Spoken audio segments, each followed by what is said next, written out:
Tojikistonda yer munosabatlari. Markaziy Osiyoning janubiy sharqida joylashgan Tojikiston Respublikasi o'zining murakkab relyefi, tog'li hududlari va muhim geografik joylashuvi bilan ajralib turadi. Mamlakat O'zbekiston, Qirg'iziston, Xitoy va Afg'oniston bilan chegaradosh bo'lib, umumiy maydoni qariyb 143 ming kvadrat kilometrni tashkil etadi. Hududning qariyb 90% ni tog'lar egallagan. Ayniqsa, Pomir tog'lari dunyodagi eng baland tog' tizmalaridan biri sifatida muhim ahamiyatga ega. Mamlakatning suv resurslari esa Amudaryo va Vaxsh daryosi kabi yirik daryolar orqali shakllanadi. Tabiiy sharoitning murakkabligi yer resurslaridan foydalanish tizimini aniq tartibga solishni talab etadi.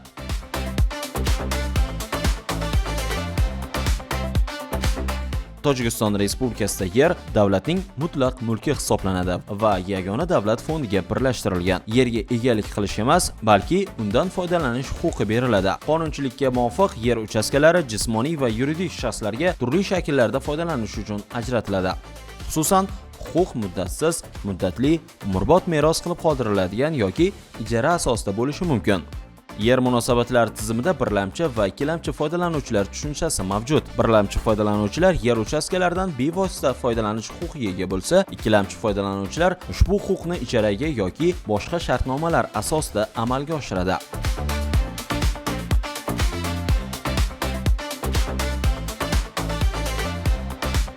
Shuningdek, fuqarolarga dehqon xo'jaligi yuritish, hunarmandchilik faoliyatini yo'lga qo'yish maqsadida umrbod meros qilib qoldiriladigan tarzda berilishi mumkin.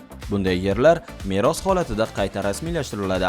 Yer resurslarini hisobga olish, baholash va ro'yxatdan o'tkazish tizimi davlat tomonidan markazlashgan holda yuritiladi. Mazkur jarayonlar Tojikiston Respublikasi Yer resurslari va geodeziya davlat qo'mitasi va uning hududiy organlari tomonidan amalga oshiriladi. Ushbu organ ko'chmas mulk obyektlari va ularga bo'lgan huquqlar reyestrini yuritadi. Kadastr tizimi yer uchastkalari, ularning chegaralari, maqsadli foydalanish yo'nalishlari hamda qiymati haqida ma'lumotlarni o'z ichiga oladi. Ko'chmas mulkni davlat ro'yxatidan o'tkazish esa tegishli qonunchilik asosida amalga oshiriladi. So'nggi yillarda Tojikistonda kadastr tizimini modernizatsiya qilish, raqamlashtirish va barqaror qishloq xo'jaligini rivojlantirishga qaratilgan islohotlar izchil amalga oshirilmoqda. Mazkur tizim yer resurslaridan oqilona foydalanish, ularni samarali boshqarish hamda davlat nazoratini ta'minlashga xizmat qiladi.